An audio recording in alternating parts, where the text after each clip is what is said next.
And now for our feature presentation.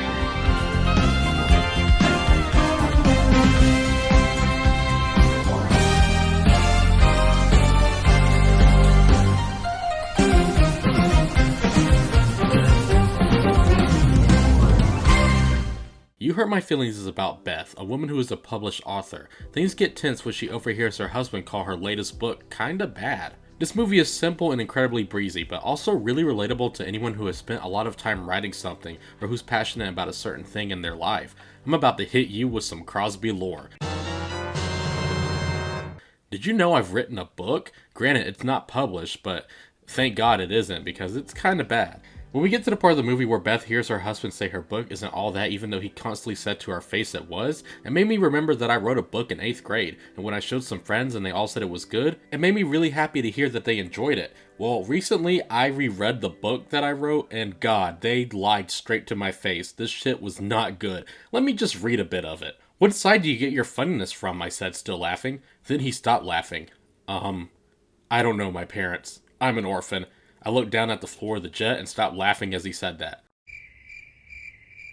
Yes, because people definitely have conversations like that. The people who said this was good?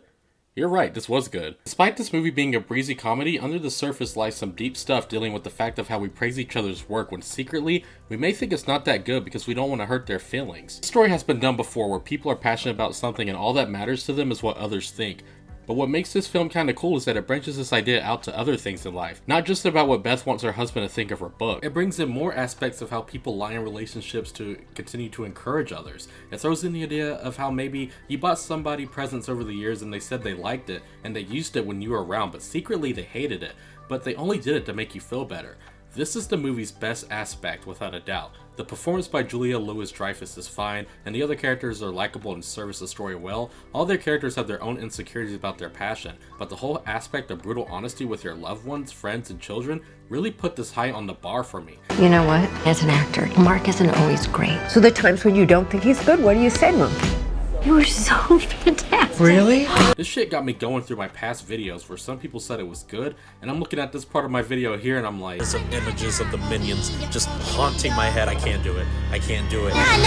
Worse and worse by the minute. was it good though? Obviously the lesson is it doesn't matter what people think of your work, it's if you like it, and while it's cliche, I love that lesson a lot. Listen, I've actually been going through my old movie reviews because at the time of this video being released, I'm close to my 100th movie review, and honestly, I like the stuff I make.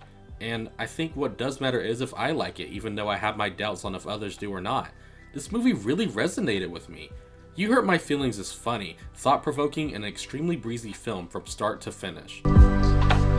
Okay, wait, one more thing I found in my book. He smiled and we both entered the restaurant. For some reason, the food joint was really busy as usual. This was a good thing because I was starving. Who wrote this?